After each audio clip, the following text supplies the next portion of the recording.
Hello बच्चों, let's read the question. Differentiate between ionic and covalent bonding on the basis of following parameter: formation, physical state, melting and boiling point, solubility, electrical conductivity. अब इस question में अगर हम देखेंगे तो इस question का अब जो की कॉन्सेप्ट हमको देखने को मिलता है वो बन जाता है। यहाँ पर पहले हमको समझना पड़ेगा कि उस केस में कि आयोनिक बॉन्ड और कोवेलेंट बॉन्ड पहले बनते किससे। तो ये यहाँ पर बन जाएगा फॉर्मेशन ऑफ।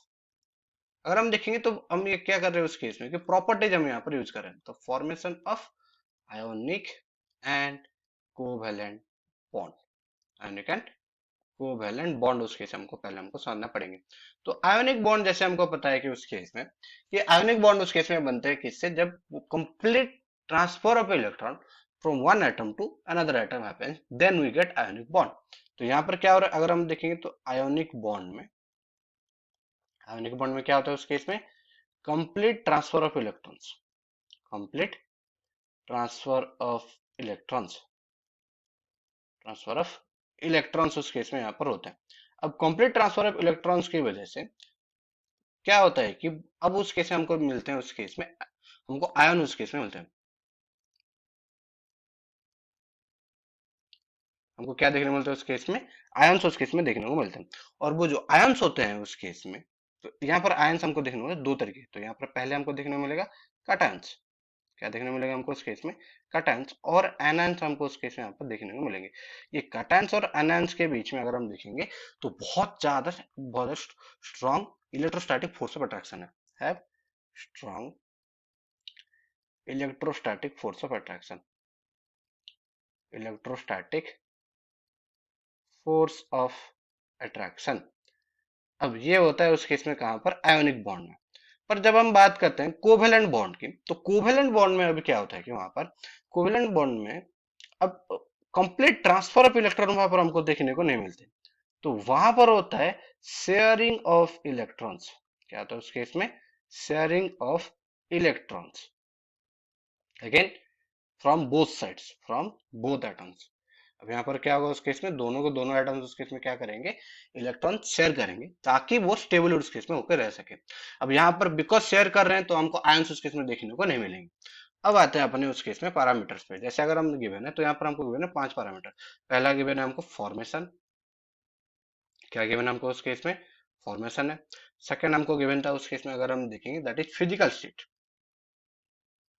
क्या हो गया हमको उस केस में, सेकंड है फिजिकल स्टेट हमको गिवन था। थर्ड ऑप्शन की अगर हम बात करें तो थर्ड ऑप्शन हमको गिवन था उसके मेल्टिंग एंड बॉइलिंग पॉइंट।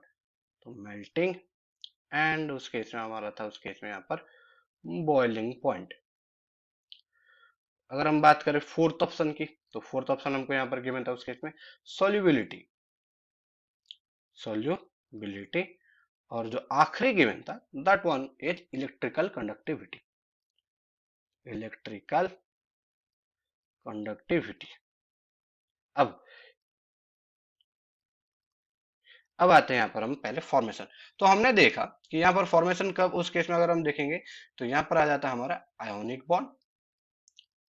क्या देखने को मिलता है हमको, यहाँ पर आयोनिक बॉन्ड होता है। और हमको यहाँ पर देखने को मिले कोवैलेंट बॉन्ड हमको यहाँ पर देखने को मिलता है।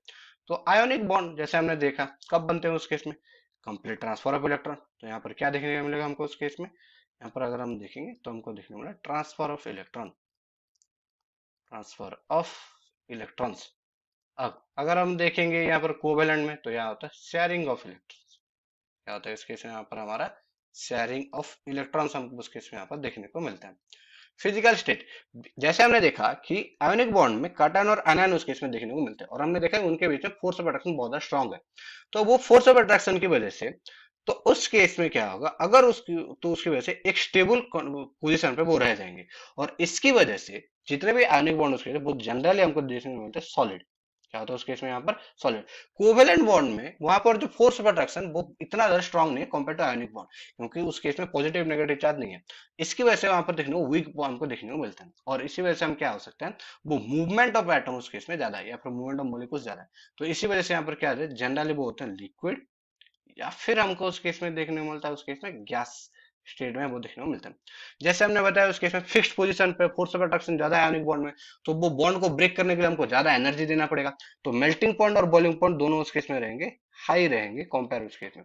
कोवेलेंट बॉन्ड में जैसे हमने देखा वीक उस केस में van der Waals force of attraction रहता है, और लिक्विड और गैस है, और लिक्विड और गैस का जैसे हमको पता है कि मेल्टिंग और बॉइलिंग पर जनरली लो होता है कंपेयर टू उस केस में किसके, अगर हम देखें आयोनिक बॉन्ड के। सॉल्युबिलिटी, अब सॉल्युबिलिटी यहाँ पर क्या आता है, जैसे अब सॉल्युबिलिटी आयोनिक बॉन्ड उस केस में यहाँ पर सॉल्युबल होता है पोलर सब्सटेंस पे। पोलर सब्सटेंस यहाँ पर बात है पोलर सॉल्वेंट है।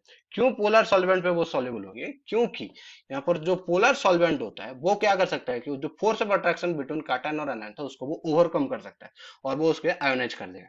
कोवेलेंट केस में यहाँ पर, कोवेलेंट भी अब दो तरीके हैं उस केस में, एक है पोलर सब्सटेंस और एक है नॉन पोलर। तो पोलर वाले पोलर पे रहेंगे, पर अगर नॉन पोलर है, अगर क्या है उस केस में यहाँ पर है नॉन पोलर अगर है, तो नॉन पोलर उस केस में सॉल्व कहाँ पर डिजोल्व होगा उस केस में, नॉन पोलर सॉल्वेंट पे ही वो हमेशा उस केस में डिजोल्व होंगे।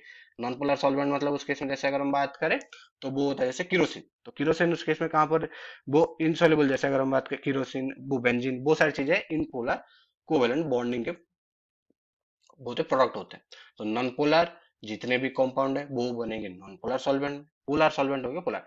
जनरली बात करें आयोनिक होते हैं पोलर में, कोवेलेंट बॉन्ड वाले जो होते हैं उस केस में अगर हम देखें नॉन पोलर एंड पोलर दोनों उस केस में पार्टिसिपेट करते हैं। अब अगर आते हैं इलेक्ट्रिकल कंडक्टिविटी के ऊपर, किसके ऊपर आते हैं उस केस में, इलेक्ट्रिकल कंडक्टिविटी। जैसे हमने देखा आयोनिक बॉन्ड जब उस केस में क्या होगा पोलर सॉल्वेंट होगा, तो वो अभी डिसोसिएट होकर हमको देगा काटायंस और आयंस, और वो काटायंस और आयंस में उस केस में क्या है, वो बिकॉज उस केस में फ्रीली मूव कर सकते हैं, तो इसी वजह से इलेक्ट्रिकल कंडक्टिविटी को कैरी कर सकते हैं। तो यहाँ पर इलेक्ट्रिकल कंडक्टिविटी उस केस में अगर हम देखें due to presence of ions, due to presence of ions. अब यहां पर अगर हम देखें कोवेलेंट बॉन्ड में, तो कोवेलेंट बॉन्ड वाले अगर हम देखें जो पोलर होते हैं वो उस केस में क्या है, उस केस में आयंस बना सकते हैं। तो पोलर वाले क्या करेंगे उस केस में, अगर हम देखें यहाँ पर दो है, तो पोलर वाले प्रेजेंस ऑफ आयंस की वजह से हो सकते हैं, पर अगर नॉन पोलर वाले हैं तो वहां पर कोई आयंस उसके फॉर्मेशन नहीं होगा, तो वो इस केस में इलेक्ट्रिकल कंडक्टिविटी कैरी नहीं करेंगे। तो non polar does not carry electricity, does not carry electricity, उस केस में यहाँ पर वो नहीं कर सकते। तो अगर हम देखेंगे ये है उस केस में पांच factor, formation, transfer of electron, sharing of electron होते हैं कोवेलेंट बॉन्ड में। फिजिकल स्टेट, बिकॉज आयंस उस केस में स्टेबल पोजीशन पे रहते हैं तो आयनिक बॉन्ड सॉलिड होता है, कोवेलेंट में लिक्विड और गैस होते हैं। मेल्टिंग पॉइंट जैसे पता है सॉलिड का हाई रहेगा, लिक्विड और गैस का लो रहेगा। सॉल्युबिलिटी, आयोनिक बॉन्ड एक बिकॉज उस केस में क्या है कि अगर हम देखेंगे तो वो एक पोलर कंपाउंड है तो पोलर सॉल्वेंट में हो गए। कोवेलेंट बॉन्ड डिपेंड करता है कौन से, अगर पोलर कंपाउंड है तो पोलर में, नॉन पोलर है तो नॉन पोलर में वो उस केस में सॉल्युबल होंगे। इलेक्ट्रिकल कंडक्टिविटी, अगर हम देखें आयोनिक बॉन्ड वो बिकॉज प्रेजेंस ऑफ इलेक्ट्रॉन होंगे। कोवेलेंट बॉन्ड अगर पोलर है तो प्रेजेंस ऑफ आयंस की वजह से होंगे उस केस में, और नॉन पोलर है तो इलेक्ट्रिसिटी कैरी ही नहीं कर सकते क्योंकि वहां पर कोई उस केस में आयंस उसके लिए बने ही नहीं। I hope you understood well. Best of luck.